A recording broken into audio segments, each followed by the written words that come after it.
Hello and welcome everybody, or anybody. um, my name's Shadowless Cynic.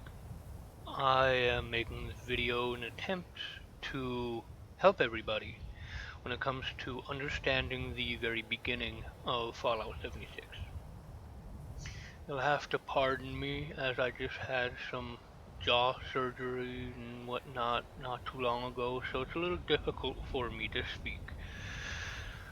But I've been getting a lot of people asking and a few uh, people that I have a respect for, I'm willing to make these guides for to help, which is much easier than me just sitting there typing for hours on end trying to explain everything. So this is going to be kind of like a starter's guide, if you will. Um, and this is just from a personal perspective. I have been a Fallout fan since, well, I've played every single one except for Tactics. I didn't care for Tactics, so um, show you a couple of tricks, some hints that I've learned throughout the ages, uh, like a little hacking terminal trick that a lot of people don't seem to really know for whatever reason. Anyway, um, so to kind of start this off, like if you're an experienced player, you're probably not going to be learning anything special or unique. Um, but this character, level 2, the moment that you leave the vault, you're going to be level 2 even before you leave. Um, and when you create the new character, you're going to want to explore the vault because there are a couple of little lore treasure troves, I guess. If you do enjoy the story or you want to know the story, excuse me, then you're definitely going to want to check out the inside of the vault because you're never going to be able to return as of right now. Now that I'm out of the vault, I can't go back in. I can try, but it's just closed. And there may be a future thing in there, I have no idea, but as of right now, you cannot get in there unless you find exploits or hacks or whatever, but that's not what this video is about. So as soon as you leave the vault, you're going to be appearing right out here. And if you press M, it will bring up your map, which will show you the scale of the area, which is it's pretty large. I would say it's one of the largest Fallout maps to date. Um, I wouldn't exactly say it's more dense, but it is definitely larger. Um, so now, pretty much, the moment that you leave the vault, it's really up to the player. Do you want to go out and explore, or do you want to focus on the main story? Because some people just want to burn through the story and just go pew pew and blow things up. I understand that. Not my kind of play style, but to each their own. Okay. Um, Now, if you're on this screen, you're going to want to press a J. That's the shortcut. That will bring up your journal. Okay. The very first quest you're going to have is to go speak to Pennington, which is the robot right down there. I'm not going to talk to him because I don't want to, you know, you learn, you play, you experience. Um, Once you speak to him, you're going to want to go down and speak to them down there. But that's only if you're wanting to do the main mission. There's a multitude of different things that you can do. I first recommend, the moment you leave the vault, to actually make a quick right, come right over here. You may want to kind of sneak because there are some enemies over on the other side.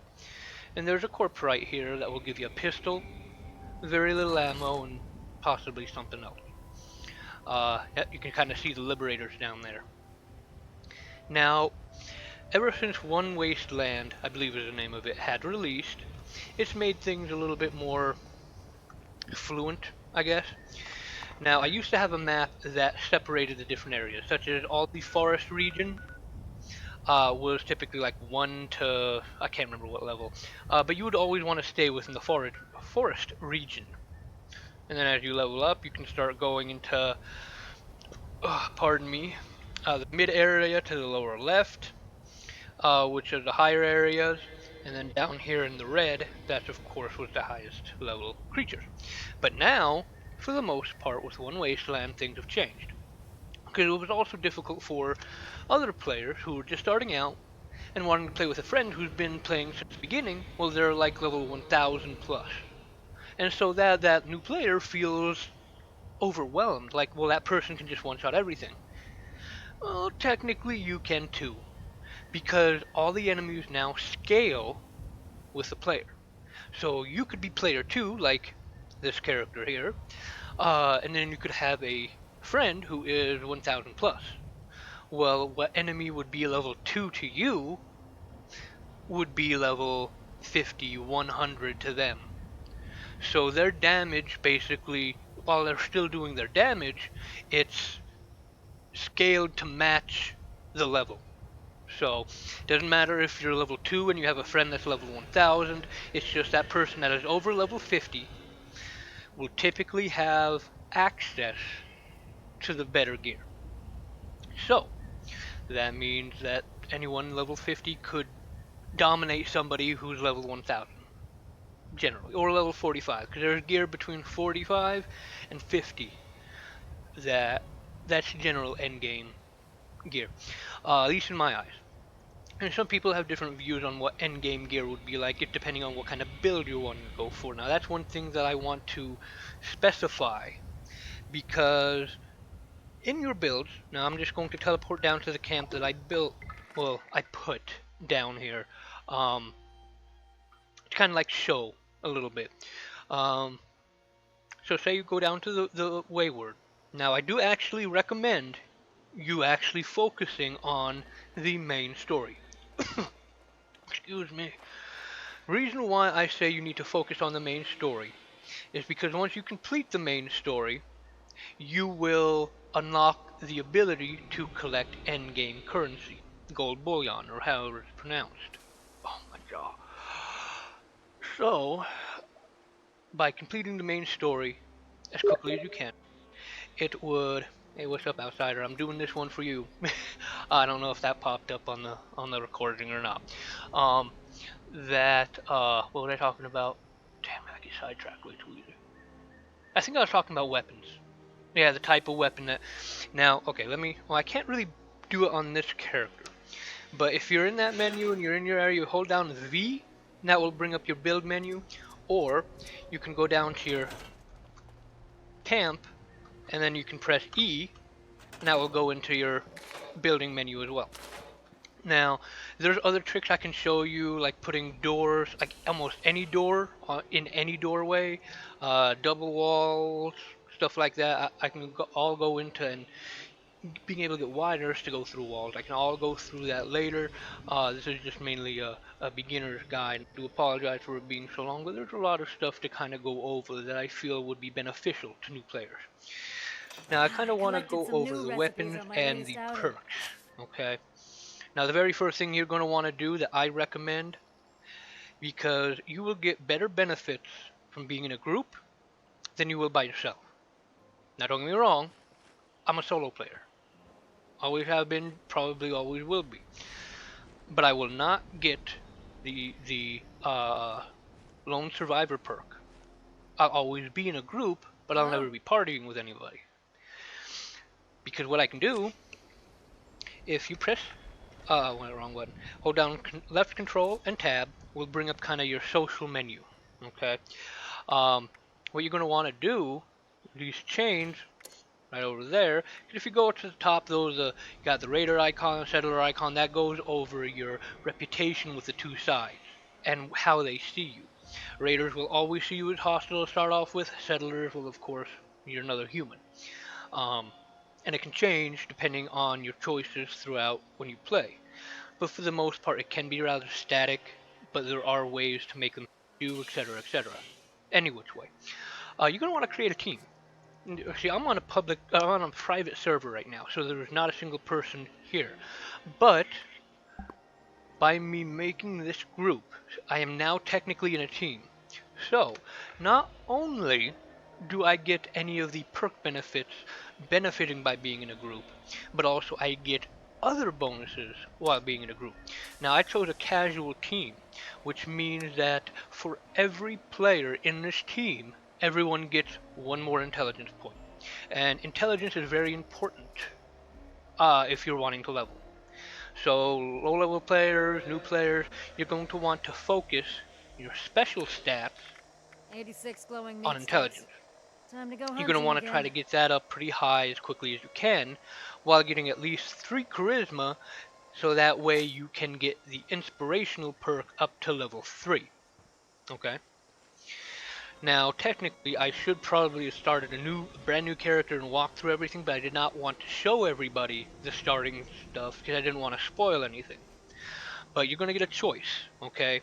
When you level up, you get a choice of perk cards. Now, here's one thing that new players always get confused. If you boost your charisma, they think you have to get a charisma card because that's only what's showing. No, no, no, no, no, no. Uh, Press A or D, I do believe, and that will scroll between the different special stats. Strength, perception, endurance, intelligence, agility, luck, blah blah blah. And it will also sort them by if they cost 1, because you can see in the upper left of the card it says 1.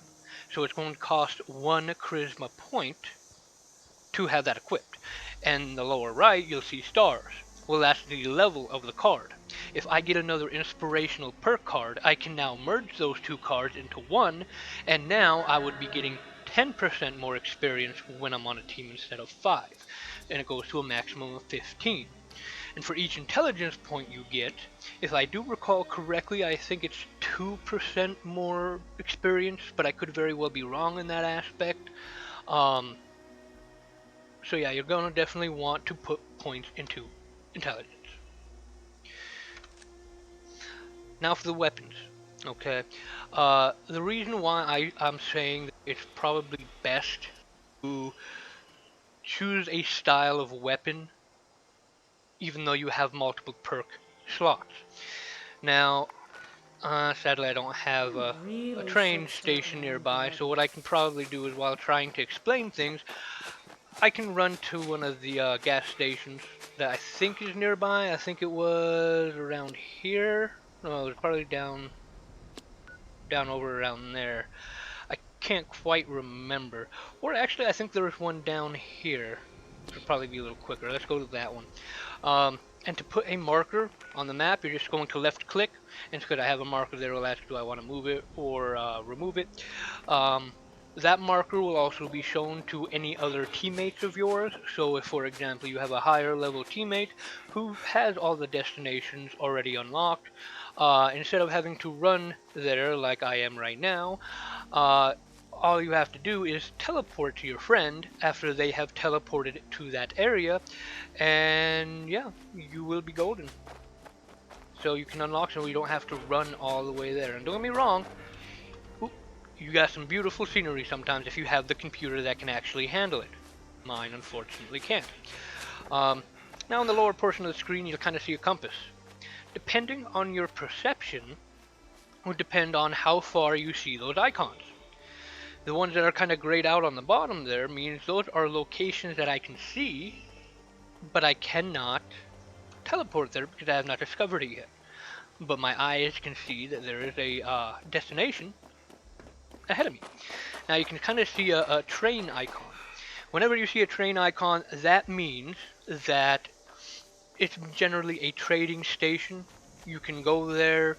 There's a robot that you can typically sell and buy from, as well as there are some little hidden things that some people are unaware of that I can also kind of help with. Oh, and also you will find random people throughout the world. If you Scorched if speak to them, Farrell's gonna sometimes get you. you can get some That's extra good. items, treasure maps, bobbleheads, magazines, food. There's a lot of things you can get. So it can pay off just talking to random people throughout the wasteland. Oh, they're really starting to kill my jaw. I'm gonna have to take one of my pain pills after this. Um, but once I kind of talk about the weapons and everything like that, kind of like this is just a quick starter guide, because I'm not going to tell you, okay, go here, go do this, go do this, go do this, because really it's up to the user, it's up to the player. Some people like to explore, some people just want to grind the quest. It's up to you. I just personally recommend that you do focus on the main quest if you want to min-max, if you will. because that way you'll be able to get the end game currency as quickly as possible. Okay, so we're at one of the train stations, Sutton Station. Now I want to explain a couple of things real quick. This thing right here, this is the legendary exchange. There are some items with a star on it that can only be either sold to the vendor that is in there or exchanged at a legendary exchange. That's not going to let me. Okay, alright, there we go. So if I had any legendary items, it would be showing up on the left side, and I can exchange them for, I think it is anywhere between 3 to 40 of the, I forget the name of the currency. Excuse me. But it basically allows you, it's another end game currency, if you will, and I think you can hold up to 1,000 of them, if I recall correctly. Um, but pretty much at your lower levels, what you're going to want to do whenever you get legendary gear, in all honesty, unless it is useful, such as something that gives you a stim pack if you get down to low health, or whatever, or a really good weapon, you're going to want to exchange it.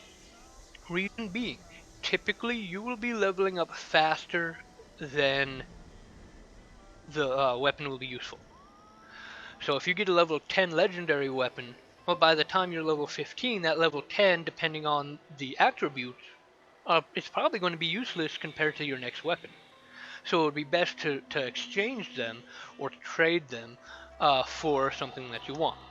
Now this is the punch card machine, okay? See, I must be level 25 to use this punch card machine. Once you're level 25, I do believe you can build this at your camp, um, or you can just find them at any train station, and I think you can now find them at the Settlers, the Raiders, and the Brotherhood of Steel locations. I could be wrong in that aspect, but I believe it to be true. Um, but when you use it, you're going to get an option after level 25. You can have two separate perk loadouts. Well, I recommend a tank loadout to where you can just sit there and, you know, take all the damage you want and never die. And then the other one, I recommend a stealth kind of damage build, all ranged around the type of weapons that you use. Reason being, okay, the one thing that does not change in your perk card loadouts, because I could have, instead of inspirational, I could have a different perk card if I had any more down on the bottom. You can change that in your perk card loadouts, but here on the top, legendary perks do not change on your perk loadouts. They are static to each character you make. Okay. Now I already have a level 300 plus, so I have unlocked each of the legendary perk slots. Okay. At level 50, you will unlock the first one, and then I think it's at 100, 150, 200, 250, and 300. And then, if you make a brand new character, all those perk slots will be unlocked. So that, as you saw, this is a level 2 character, and I have every slot unlocked. But if you have one that says has every legendary perk card maxed out, but then you create a new character, they'll all be back down to level 1. That character then has to build up those legendary perk cards. And how do you do that? Well, if you look in the lower right hand corner, you'll see a P with a 0. That is your legendary perk coins. You will obtain those to level up your legendary perk cards. To rank it up, the very first one you need 50, then I think 100, then 150, then 200. Uh, and there's actually quite a few different legendary perk cards. And from my understanding, there is going to be more to come. Now, I want to talk about the legendary charisma one real quick. I do not recommend, out of any of them here, do not get the legendary charisma perk card. Reason being, there is, I believe, to be a bug that the perk points does not count towards your overall shared amount. And what I mean by that is in your charisma, for every 3 points of charisma you have, you can share perk cards. If you look in the lower left, the T button is to share. See, I need at least 3 points of charisma for each perk point of the card to be shared.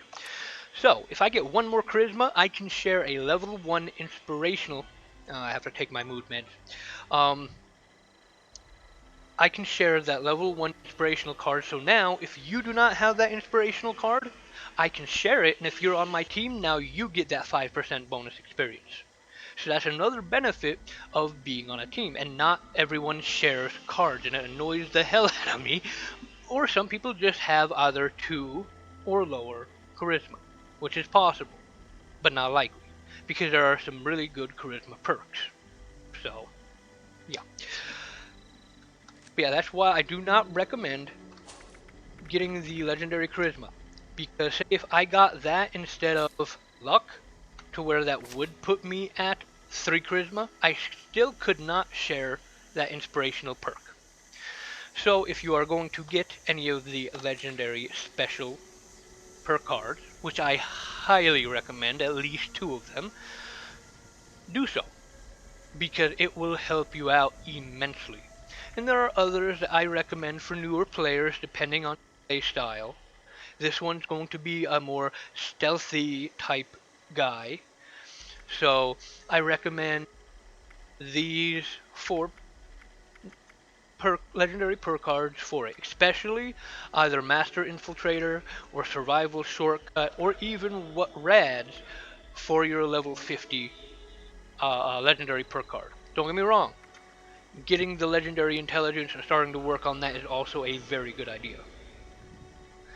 But if you can't stand that you're always having to exchange your perk cards to be able to unlock or hack stuff, if you're always overloaded on stims, or if you're always having to deal with radiation, those 3 will help you immensely. This is just to help me deal a little bit more damage. That's it. So that's why I am saying it is best for the 2 current per card loadouts. I recommend going with a particular gun style, such as either heavy weapons, if you're going to be a power armor user, shotguns or rifles. If you want to go pistols or energy weapons, typically try to stick to particular categories: heavy weapons, rifles, pistols, energy weapons, etc. And there's a wide variety of those styles. So there's not, oh, well, I only get like a 50 cal machine gun for a heavy weapon. No, you can also get a nuke launcher. You can get a flamethrower. The cryonator, I think, is also classified as a heavy weapon. I can't quite remember. There's a variety, just like rifles.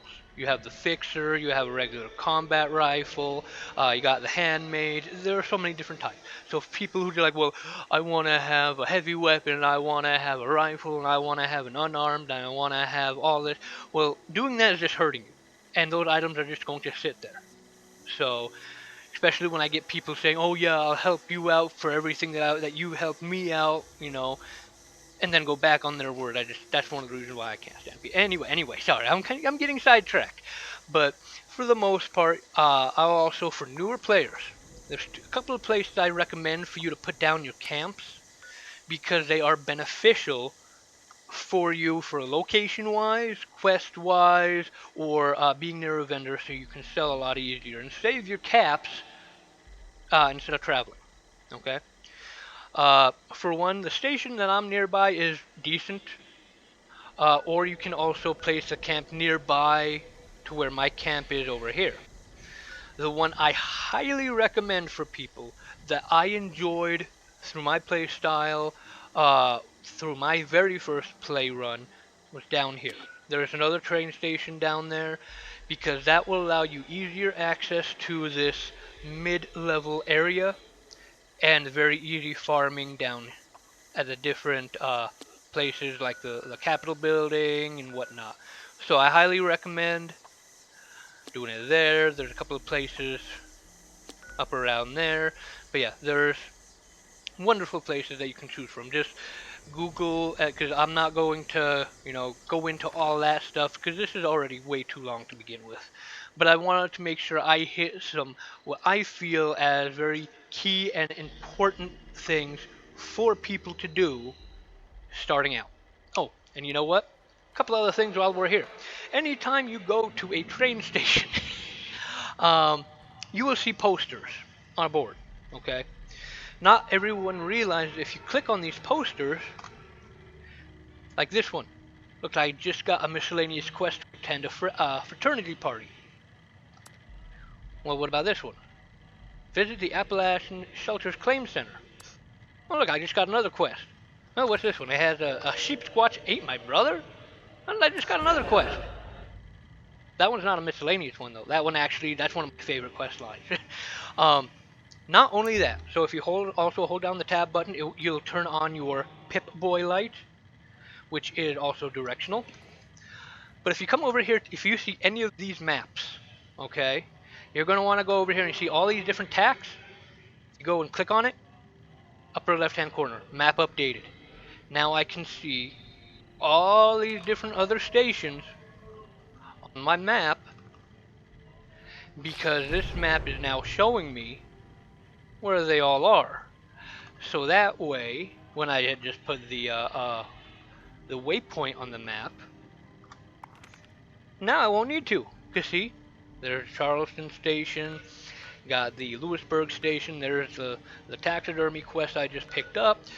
So while you cannot teleport there, you now know where the trading stations are. So that can be very beneficial. So the more information you have, the better. There are also towers throughout the map that you can climb, and if you climb to the very top, it allows you to do a survey of the area, and it will generally do the same thing, but for the entire region. So keep a lookout for those towers. I think there's one of them nearby the camp over around here that you can check out. That will work very well for all the starting players. So I'm gonna have to wrap this up because I've already been going for a very long time. I hope you all have a wonderful day. I hope this has helped you in any way, shape, or form. If it hasn't, well, sorry. This was a guide for newer players anyway, so I appreciate you checking it out. Y'all take care, and if y'all want any other guides, any more information on any other games, I'm actually looking into doing so now. Y'all take care and enjoy your game.